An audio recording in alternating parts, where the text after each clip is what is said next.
So I had to do a head gasket on this thing. This is a GM 1.6 liter Vortec. It's an industrial motor. This is in a Tennant sweeper, as you can see. Doing the head gasket because we got a coolant leak down here, and I've got everything ready to the point where I can unbolt the head and lift it off with the whole intake and everything attached.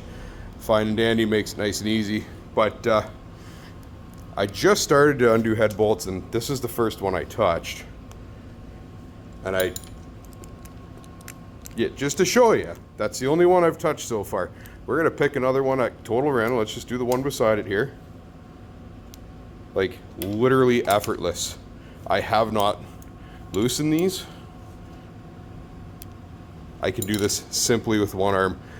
I wouldn't say there's more than about 35, 40 pounds of torque on these things. So, and I know it's been done before, and I'm thinking that whoever put this back together didn't do the stretch procedure on the bolts. They only set them at the first torque, which is like 35, 40 pounds, something like that. And then generally do, it'll be like 2 sets of 90-degree turns to stretch the bolts and tighten everything down.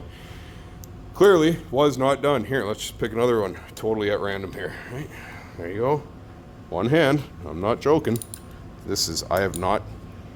There you go, that's it. This is where the leak was, in this corner. There you go, see?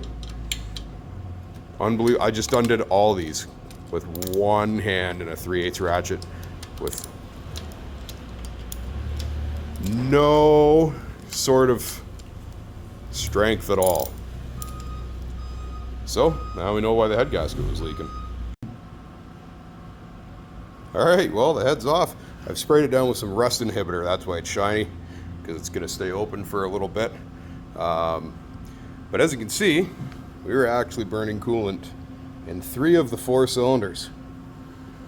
That's why they're nice and shiny and clean.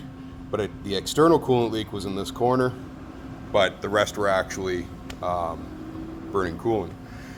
The other thing is they had a shice ton of pipe dope on all those head bolts, and not one single head bolt boss hole goes into the cooling jackets on this engine block. So not sure what their thought process was behind that.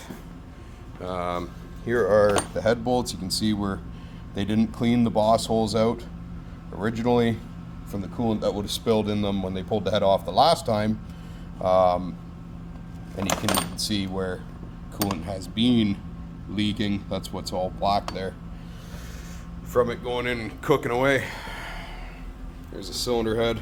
I already flipped it back over, but let me see here. Cylinder head looks pretty good, other than, of course, 3 clean cylinders and one that was actually sealed right beside where it was leaking externally.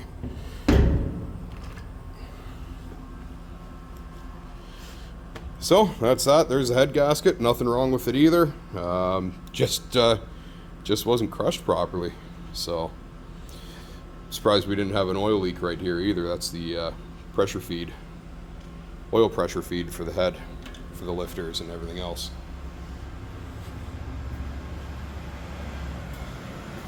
So there's that. Maybe when I throw this thing back together, I'll bring the tripod with me and film some of it. But in the meantime, I'm gonna pack up and head home. Cheers.